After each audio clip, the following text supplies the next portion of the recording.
there are number of common root causes and a lot of similarities in entrepreneurs' childhoods that created almost like this void in this need to keep succeeding and striving and proving themselves.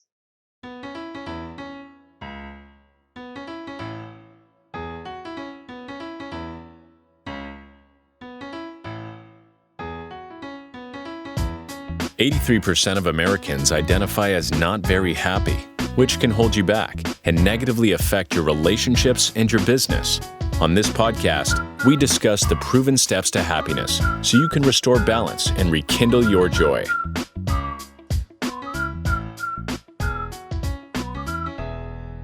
Welcome to another episode of How to Be Happier for Entrepreneurs. Today, we have Erin Pheil. Erin, how are you? I'm good, thank you. So we're going to talk about something today that's super cool. We're going to talk about a lot of psychology, but we're also going to talk about subtraction, which you don't often hear. A lot of times in today's age, we just want to pile more and more and more, do more and more. So as we always do, we're going to jump right in with a hard-hitting question. Erin, tell us, how is it that you help your clients literally transform and change their lives through subtraction? Yeah, absolutely. So it's so common for us as high achievers and entrepreneurs to, when something's not working, to want to do more. Well, if I just work more, or if I just meditate more, or I'll read a few more books, or I'll do a bit more gratitude, and I'll just do more changing my thinking. I'll just do more, more, more. Oftentimes it's our tendency. What we find though is that true transformation and positive change can happen when there's a focus on less, when there's a focus on subtraction. And it really is the difference of, if you have a bunch of splinters that you've accumulated in your arm, the difference of addition being let's put bandages and ointment on it, and subtraction being like let's stop, let's pause, let's find where things are hurting, and let's pull the splinters out. And that's where change can happen so quickly. As you know, if you pull a splinter out, a couple days later, you're not thinking about it anymore. It's not something you have to keep working at and trying hard to deal with. The issue is really gone when you're subtracting the cause, you're subtracting the reasons for your challenges. So do more to get less. I get that. Let's Mhm. let's dive deeper. You gave the 30,000-foot view. Let's go down now. What does that look like? Someone comes to you with anxiety. How does Mhm. how does using subtraction help them with their anxiety? Yeah, absolutely. This is near and dear to my heart. I've had a lot of friends who have struggled with this, and I have as well in the past. And the concept of addition, let's do more meditation and let's do more journaling, just never really worked.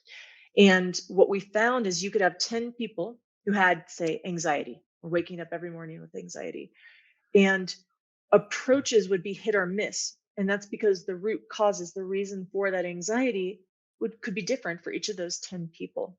So when we work with someone comes in with anxiety, what we do is we spend a bit of time exploring what could be the root causes. And what we find is there are a number. What we'll often find is there can be stuck emotions in the body. There can be what we call memory capsules, or old memories that still have activation. It could be a business partner robbing you of your money, or it could be go all the way back to being embarrassed in front of kids in a school play. There can be old things from the past that are still creating loops of anxiety down the road. Right. There can be problematic repeated patterns, ways of thinking that have become beliefs, that have become like, I'm not good enough. I'm never going to succeed. There's no way that I'm going to be able to make it. So we can have thoughts that have become beliefs and locked into the programming of how we work. And then sometimes there can be identities. So perhaps the identity of someone who has to struggle in order to succeed, or the identity of someone who can never give up even when things get tough.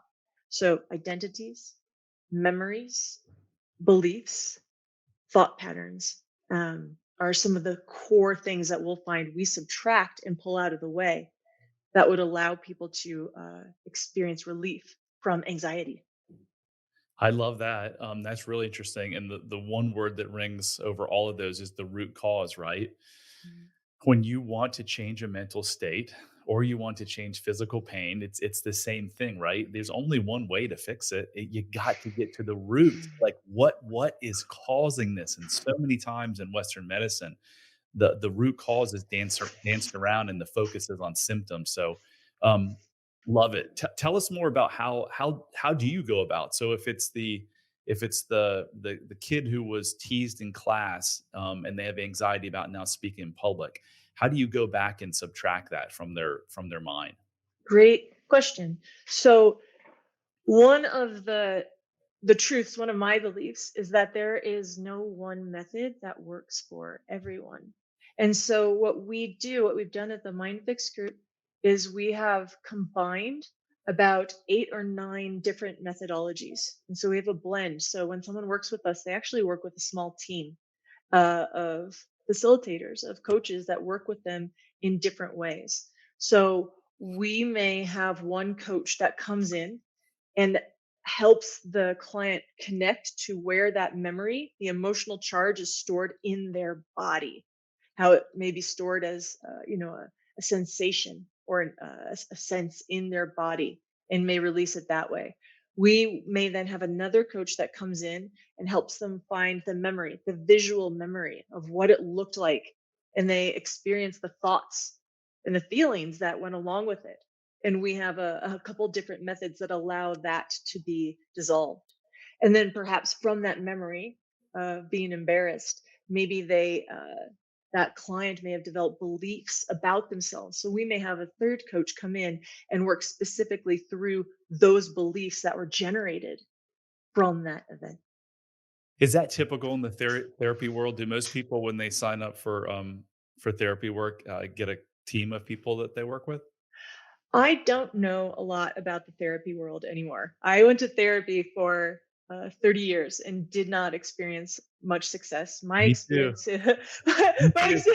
okay. 30 years on and off. Um, I never had a team. I always had one person, and I would be told, try this out for 6 months and we'll see if it works.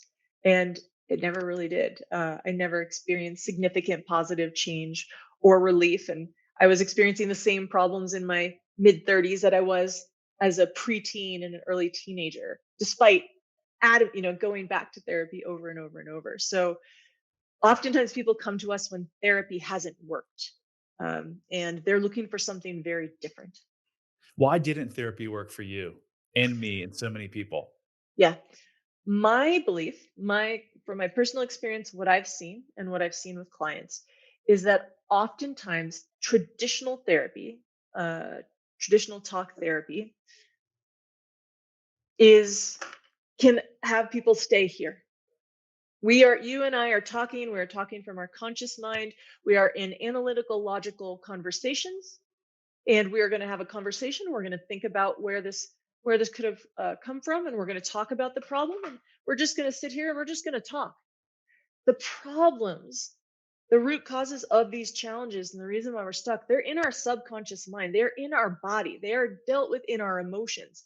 I probably went through 30 years and had a conversation that looked like an analytical, like an analysis.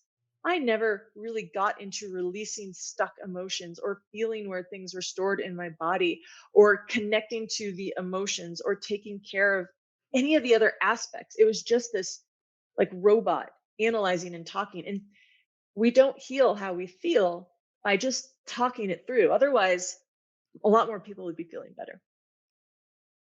So, what do you call yourself if it's in your organization? If you say you're not coming for therapy, what are people coming for? The closest word we've found is coaching. Uh, we are in a blue ocean where we are not coaches, where we show up and tell you what to do, or give you advice, or give you a game plan, or tell you how to get to the end line. We are not therapists. We're just simply not. We're a bit more like guides. So we call ourselves coaches, but we're like guides. We take people's hands and we walk alongside them, and we create invitations for them to try different ways of thinking and feeling that allow them to actually move through and process the challenges and the inner limitations that they're experiencing. I love it. So tell us more. It's called MindFix. What the MindFix group? What is the MindFix group, and what would why would someone want or need to come there? Well, we work with two kinds of people typically. So our clients are almost always entrepreneurs, high achievers, leaders, CEOs, founders. They are people who want results. They are people who want results quickly. And that subset of the population, in all honesty, is wired differently, literally down to a genetic level. And so the personality characteristics and traits and motivators and things that drive this driven subset of the population, oftentimes what works for the rest of the population doesn't necessarily work for them. So this subset of the population, the driven, the entrepreneurs, they often run into a unique set of challenges. So by the time someone comes to us, they usually fall into one of two buckets. They're either experiencing friction or resistance or frustration or limitations in some area of their lives, whether that's in their personal relationships or themselves as a leader or the thoughts and the emotions that they're dealing with as they go throughout their workday, right? Or they have experienced tremendous success and they're successful on the outside, but there's something missing. They're like, I thought it would be better. I thought I would feel fulfilled and Right. successful and peaceful and happy and love. And I've exited twice. And why do I feel empty? Or what's next? What's possible? I want to feel more. So usually people fall into one of those two buckets by the time they come to us. And you talked a little bit, but you're a team of people who help them make these transformations. Mhm. Does it take years, months? How long does this process take? Yeah, great question. Of course, it depends on what someone wants to work on. We've had people who have come in for spot treatments who want to get over a deep fear so that they can start doing presentations or raise their pricing. And then we've had people who have come in and they're like, here's the list. I want to improve the relationship with my wife. I want to be able to talk to my kids again. I want to get over my anger outbursts. So, and and they so while we have had some people who will work with us for, say, 3 months, and they come in and they kind of spot treatment up and they enhance or improve or experience relief in some area of their life, the majority of our clients work with us for 12 to 18 months, and they go on these beautiful arcs, these journeys, where we first reconnect them to themselves because most entrepreneurs are disconnected from themselves. In order to be successful, we have to get through the day and we have to get all of these things done. And we don't have time to notice that we're hungry again or that we're feeling, you know, anger at what that guy did in the parking lot and really get to think about that or worry because our sick mother might not be doing well. We keep that has to get pushed down and we've got some back pain, but oh my God, I've got to go and do a presentation. So that gets pushed down. So many entrepreneurs have to disconnect from themselves. And that require that in order to experience success. So it's a double-edged sword. So when someone works with us on that 12 to 18 month art or journey, there's a period of reconnection back to one's thoughts, back to one's emotions, back to how one feels in their body. And once one's connected, they're aware of the things that are actually going on, what they're actually feeling, what they're actually thinking. And once they're connected, then we can focus on subtraction. Then we can clear out the root causes and the things that are creating resistance and friction and the blind spots and the hidden black boxes that we haven't wanted to see or feel or experience. And once the subtraction is complete, then we can focus on creation. What is it we want to grow in this, fresh new garden? Like what do we want to create? And what is the reality creation aspect of it? So it's connection and then subtraction and then creation or addition. Why you may have just mentioned this, Aaron, but why and how are these entrepreneurs and high achievers wired differently?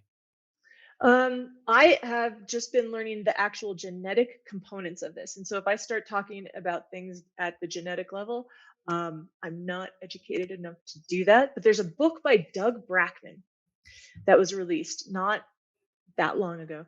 It's called Driven. And it literally talks about how entrepreneurs are a certain percentage and subset of the population. And it talks about these genetic variations. And it talks about the very unique set of characteristics that oftentimes will look like present as ADD or present as impatience or present as this just need to keep moving forward and have momentum like a shark, and this the experience of just like dwindling and suffocating when there's no movement forward. And so he talks about all of these traits and characteristics, and he talks about the genetics of it and how we're wired. And so that's actually what I've been studying and learning lately, and what I would point people back to if they're curious about that. So I had a lot of those. I had the ADD, I had the more. I had the driven part. Hmm. And for me, as I've done the work over the last 3 years and look back at my Yeah. life and all of my experiences, I know that it was a lot of I didn't feel worthy. Mhm. And I felt that more. If I could just keep doing more, I would prove my worth and I would find that happiness. Am I the anomaly, or do you see that in your practice, a lot where people are they have something to prove? Oh, it's extremely common. But you know how earlier I said we could have 10 people who all presented with anxiety, but they'd have different root causes. Right. In the driven world, like why does someone drive themselves relentlessly and keep moving forward? One of the common root causes is definitely like lack of worth. Like I'm just not, I need to show that I'm worthy or that I'm valuable. For other people, myself, the flavoring was more of a good enough. Like I'm just not good enough as a human. Like this quality of it's almost like if you dig a hole in the sand at the beach and the water comes in and fills it up, and then it just gets drained, and it's like this hole that just can't ever be filled, of like not good enough or not worthy enough. But you are correct that there are number of common root causes that uh, and a lot of similarities in entrepreneurs childhoods that created almost like this void in this need to keep succeeding and striving and proving themselves. I have a friend, Annie, that talks about how she believes entrepreneurs often become entrepreneurs because they perceive that they can control their environment because Mhm. as children they lack control. Do you see that as well? Sometimes, yeah, absolutely. It's not like 100% or 90, but it is very common. Absolutely. So why do you think, like, you and I spent combined, 6 decades in therapy, and Yeah, I went right. to probably 50 different marriage counseling sessions, and I'm getting ready to shoot one of my social media videos here in a couple minutes on why marriage therapy doesn't work. Um, why do you think that more traditional therapists don't go to the root cause? Oh, my personal opinion, it's super easy. I got my bachelor's in psychology in the 90s. And there are just a lot of outdated trainings out there. When we tried to take this work to some universities to have studies done, the resistance that we experienced, like, oh, this is not cognitive behavioral therapy. This is not the traditional therapy. We're not interested. This you aren't licensed clinical. We're not interested. There's a lot of resistance, and so just like how when the internet showed up, so much change happened so quickly. I would say when I started the company about 6 years ago, there were very few people doing this type of work, and it has exploded. The number of new modalities, new breakthrough techniques, new tools and methods that have been coming out in the past half decade or so, it's incredible. And I really feel like there has been this lift like this with the changes that have been happening.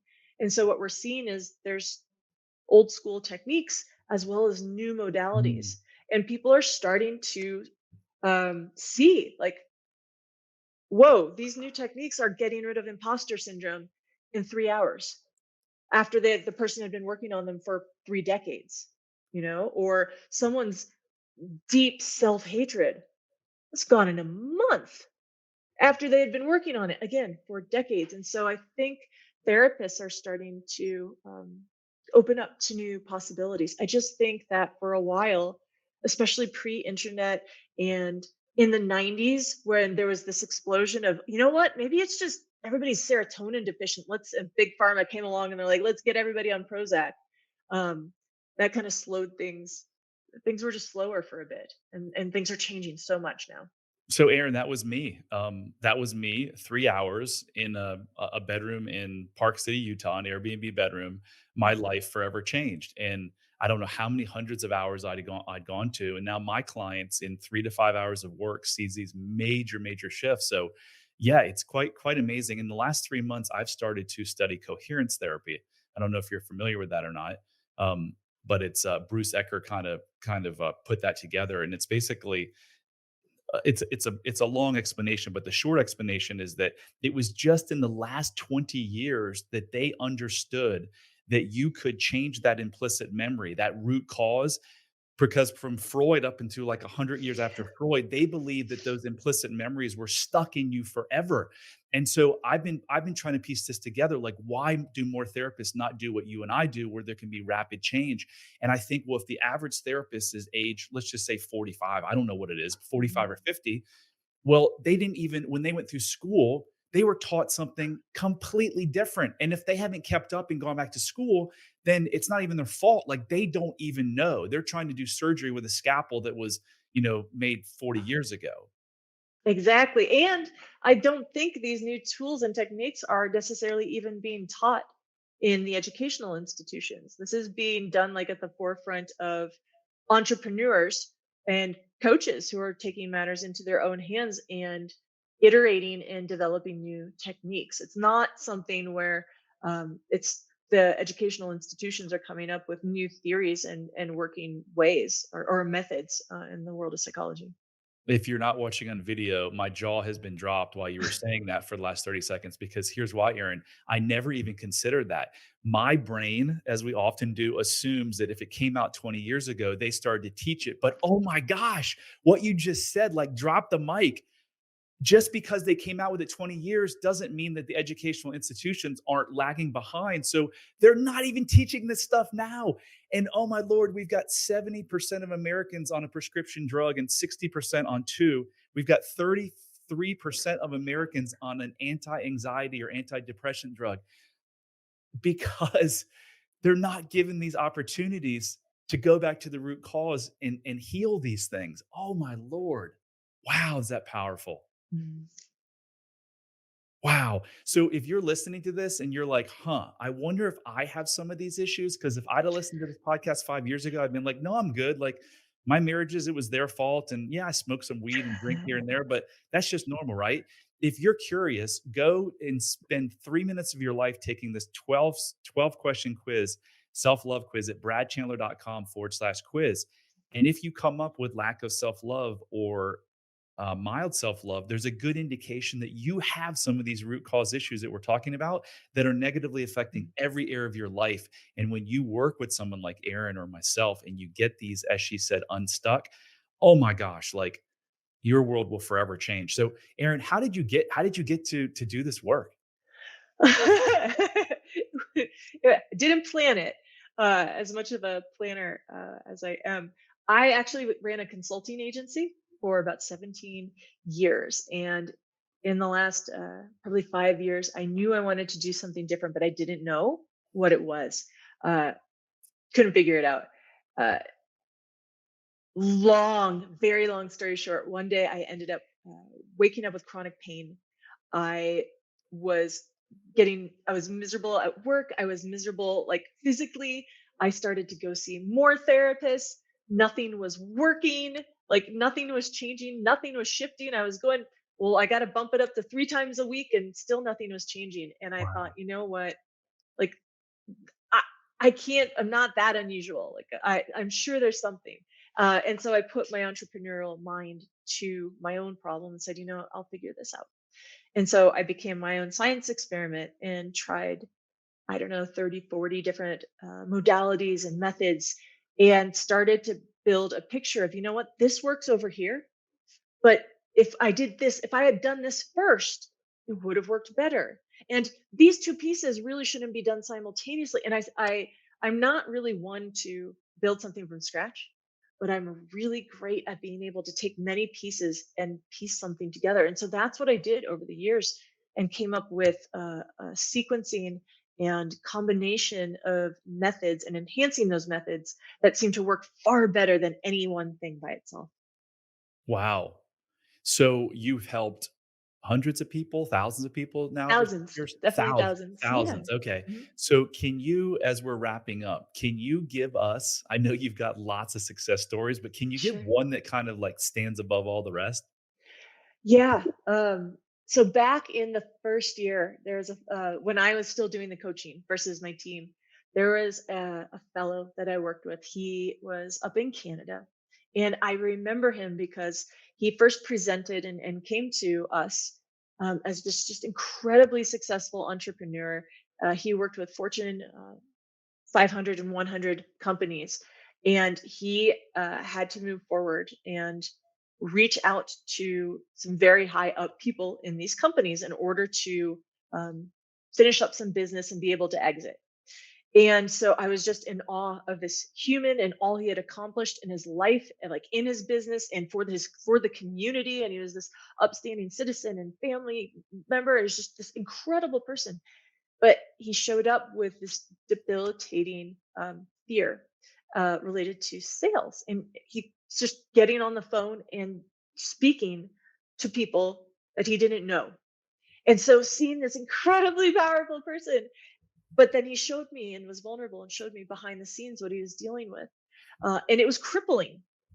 And and so he shared with me he'd show up and he'd sit down and he'd set goals for the day and he would be in an absolute complete freeze state and he couldn't pick up the phone. And he had taken Wow. sales courses, he had had coaches, he had done phobia work with a therapist.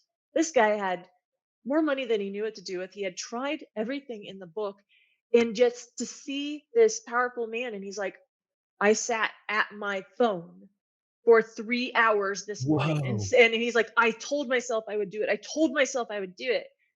And I didn't. And so then he had layers of frustration and then guilt and then shame on top of Shame. his Yeah. freeze, right? And he's like, I just need to pick up the phone.